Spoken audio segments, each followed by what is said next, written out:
In this video, we will be going over Lesson 8, Products of Rational Numbers. Our first question is, what is the value of negative 3 over 2 to the second power? Okay, remember, actually I believe this should be to the third power, so sorry, that is a typo on my part. If I'm raising something to the third power, I'm taking whatever I have and multiplying it that many times. So that means what I'm doing here is this.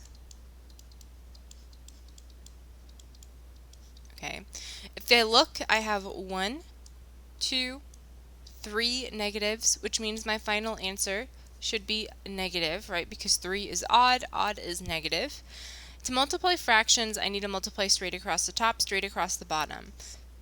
3 times 3 is 9, 9 times 3 is 27, 2 times 2 is 4, 4 times 2 is 8, so I should get negative 27 over 8. My next question wants to know, what is the value of negative 2 times 5 times 7 times negative 4?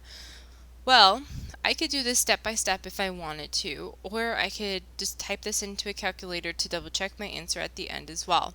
If I do negative 2 times 7, that gets me negative 14.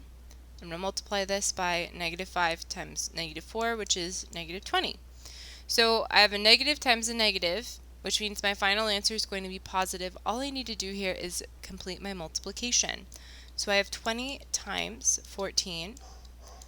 Alrighty, and then this is going to get me 280. And it's going to be positive, right? Because I have a negative times negative. I have 2 negatives in my original problem, which means 2 is even, so my final answer is also going to be positive.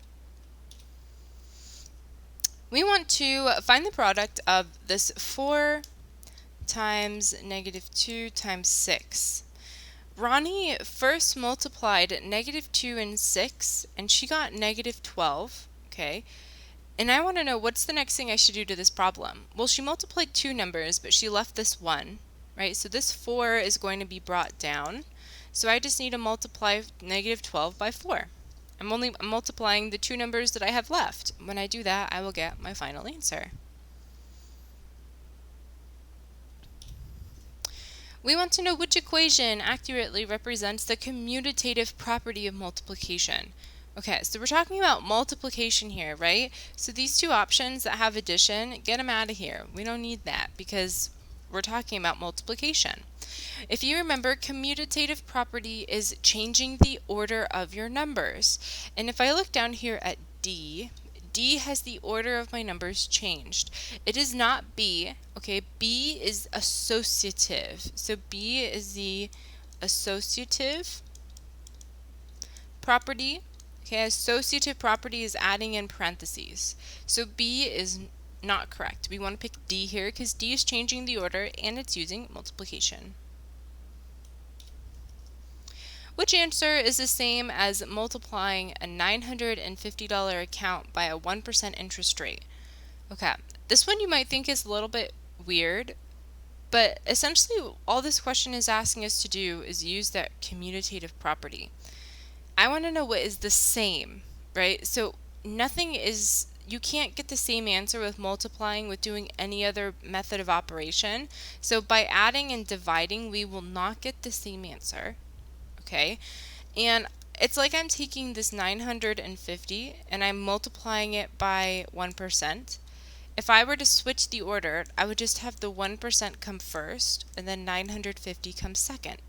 So multiplying a 1% interest rate by a $950 account balance would give me the same answer here. So this question is exercising our commutative property in action.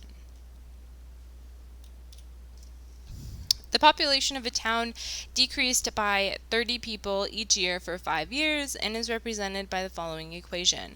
What does the negative 50 represent in this equation?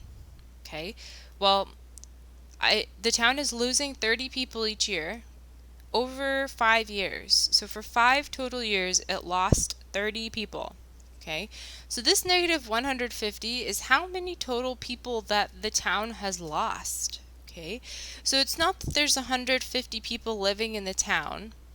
and there are negative 150 people living in the town. That doesn't really make sense because you can't have a negative person. So let's look at these last two. There are 150 fewer people in the town than there were 5 years ago. That sounds good.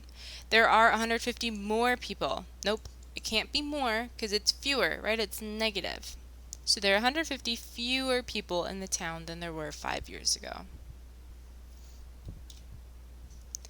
If A is blank and B is positive, then A times B is 0. Which answer correctly fills in the blank? Okay, so I am multiplying these two numbers, A times B, and that's going to get me 0. I know that B is a positive number, so let's just say B is 2. Okay, any number, there's only one number that you can multiply by anything else to get 0, and that's 0. Okay, so it has to be 0. 0 times anything is always going to be 0, and if doesn't matter if I put a positive or a negative number there, I'm never going to get 0 when I'm multiplying unless there is a 0 somewhere in my equation.